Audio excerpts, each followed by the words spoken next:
बिस्मिल्लाहिर्रहमानिर्रहीम। पाकिस्तान जिंदाबाद। दोस्तों, the current times YouTube channel के साथ मैं हूं फरहान अब्बास। नाज़रीन इकराम, इसराइल पाकिस्तान के एटमी प्रोग्राम पर हमलावर होने की कोशिश कर रहा है और ये कैसे बात सामने आ गई, इसकी तमाम तर तफसीलात आपको आज के वीलॉग में बताएंगे।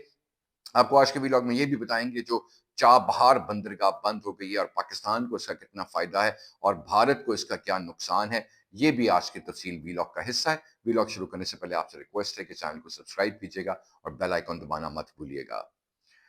नाज़रीन इकराम, पाकिस्तान जिस वक्त अपने मारज़ वजूद में आया तो उस वक्त इसराइल की हुकूमत ने एक स्टेटमेंट दिया था। उन्होंने कहा कि कलमे की बुनियाद पर बनने वाली ये दूसरी रियासत से हमें हमारे वजूद को बड़ा खतरा है।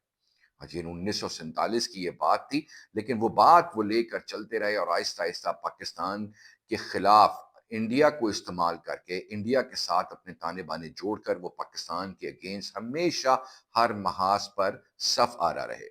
वो बात 1947 की थी, लेकिन सच वो 1965 में भी हुई, 1971 की जंग में भी हुई, फिर अभी हालिया जो मई के महीने की जंग है पाकिस्तान की भारत के साथ, उसमें तो उनके अपने तमाम दिफाई एक्सपर्ट्स भारत में बैठकर पाकिस्तान के खिलाफ जंग की हिकमत अमली बनाते हुए और अपने ड्रोन मिसाइल्स उड़ाते हुए सबूत के साथ सामने आ गए। अब पाकिस्तान ने अपने एटमी प्रोग्राम पर पाकिस्तान ने दिन रात चुगनी तरक्की की और पाकिस्तान ने एक ऐसी टेक्नोलॉजी मुतारिफ करा दी जो मेरे ख्याल से टैक्टिकल बॉम्बिंग के साथ एक बड़ा मुनफरिद मुकाम पाकिस्तान ने हासिल कर लिया। अब भारत के लिए ये बहुत बड़ी तबाही थी। पाकिस्तान ने जब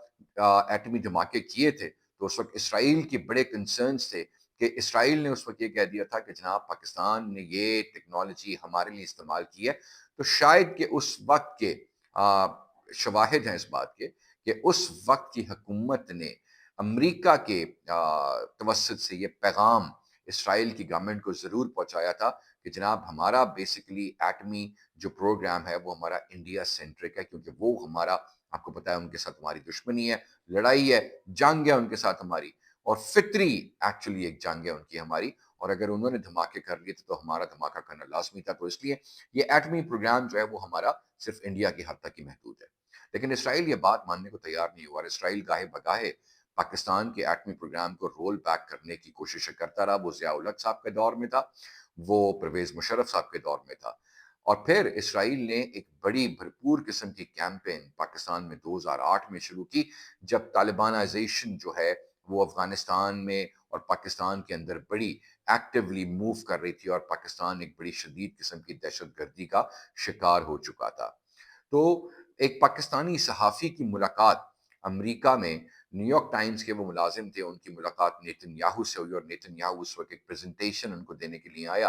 और उस प्रेजेंटेशन देने के बाद उस सहाफ़ी ने उनसे सवाल किया कि जनाब, आप पाकिस्तान के एटमी प्रोग्राम से इतने खौफज़दा क्यों हैं? तो नेतन्याहू जो आज का वज़ीर आज़म है, उसने उस वक़्त उस सहाफ़ी को ये जवाब दिया था कि जनाब, मुझे पाकिस्तान के एटमी प्रोग्राम से प्रॉब्लम नहीं है, लेकिन पाकिस्तान के अंदर जो बढ़ती हुई दहशतगर्द कार्रवाइयाँ हैं, और अगर किसी वक़्त में तालिबान पाकिस्तान के इक़्तिदार सँभाल लेते हैं, तो सिर्फ़ मुझे उस चीज़ की परवाह है। अदरवाइज़ अगर वो वहाँ पे तालिबान पाकिस्तान पे हुकूमत सँभाल लें और ये एटमी प्रोग्राम के वारिस बन जाएँ, तो हमें उस वक़्त फिर इनसे प्रॉब्लम है। तो ये बात उस वक़्त के जो आज का वज़ीर आज़म नेतन्याहू है, इसने उस वक़्त कही थी। आज के वक़्त में एक इंडियन भारतीय ब्यूरोक्रेट जो यूरोपीय यूनियन में उनकी एम्बेसडर के तौर पे काम कर चुकी है और जो आजकल भारत की हुकूमत के पपेट के तौर पे सामने आ रही है और बड़े स्टेटमेंट दे रही है, उसने ये स्टेटमेंट दिया है अपने एक निजी टेलीविजन के प्रोग्राम में। और उसने कहा है कि इसराइल पाकिस्तान के एटॉमिक प्रोग्राम पर हमला कर सकता है। अब ये वो बात है, क्योंकि रॉ और मोसाद और इंडिया और इसराइल आपस में बड़े करीबी मरासिम रख कर एक दूसरे के साथ अपनी इंटेलिजेंस और शेयरिंग करते हैं। तो ये वो खबर है जिसको सीरियसली तो डेफिनेटली पाकिस्तान ने ले लिया होगा, और पाकिस्तान ने इसकी बड़ी हद तक तैयारी भी की हुई है, और पाकिस्तान किसी भी वक्त में इन तमाम चीज़ों को निगलेक्ट नहीं करता, पाकिस्तान की बका और सलामती पर कभी निगलेक्ट नहीं करता। तो पाकिस्तान की फ़ौज ने इस बारे में यकीनन ایک بڑا انتظام کر لیا ہوگا، کیونکہ اس وقت کے حالات کے مطابق بھارت پستا چلا جا رہا ہے، اور اب ایران کے ساتھ بھارت کے جو کشیدہ تعلقات، ایکچولی جو ایران اسرائیل جنگ میں بھارت کا چہرہ ایران کے سامنے بے نقاب ہوا ہے، اور چابہار بندرگاہ پہ جو پابندی امریکہ نے بھارت پر لگا دی ہے، تو وہ پاکستان کے لیے راستہ کھل گیا، اور پاکستان اب ایران کے ساتھ بارٹر ٹریڈ پہ کچھ نہ کچھ، جیسے پاکستان سے زرعی اجناس جا سکتی ہیں، اور وہاں سے پاکستان کو گیس یا پیٹرول کی بارٹر ٹریڈ ہم کر سکتے ہیں۔ میں آپ کو بتا دوں، بارٹر ٹریڈ یہ ہوتی ہے کہ آپ پیسے کو انوالو نہیں کرتے، لیکن آپ کموڈیٹیز کی کوئی ایک قیمت مخصوص کر لیتے ہیں، اور اس قیمت کے عوض آپ ایک دوسرے کے ساتھ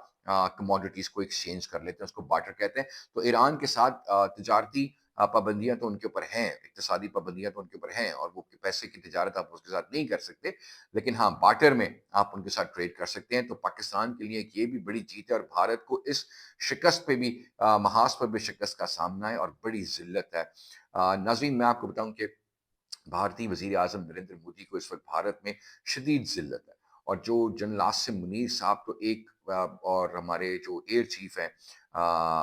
سدھو صاحب، وہ ان لوگوں کے لیے بھیانک خواب بن چکے ہیں، اور نریندر مودی کی حکومت اس وقت، بی جے پی بھی میرے خیال سے اب ان سے جان چھڑانا چاہتی ہے، آر ایس ایس بھی ان سے جان چھڑانا چاہتی ہے، کیونکہ آر ایس ایس کے سامنے بھی نریندر مودی صاحب نے اپنے بڑے ششکے دکھائے تھے، اور وہ کسی وقت میں بھی وہ میرے خیال سے اس بات کو بھولے نہیں ہوں گے، اور بھارتی عوام بھی میرے خیال سے اب نریندر مودی کا ساتھ اس کے جھوٹ کے بے نقاب ہونے کے بعد چھوڑتی نظر آتی ہے۔ اب تک کے وی لاگ کے لیے اتنا ہی، اگلے وی لاگ تک کے لیے اجازت۔ پاکستان زندہ باد، پاکستان پائندہ باد، پاک فوج زندہ باد، پاک فوج پائندہ باد۔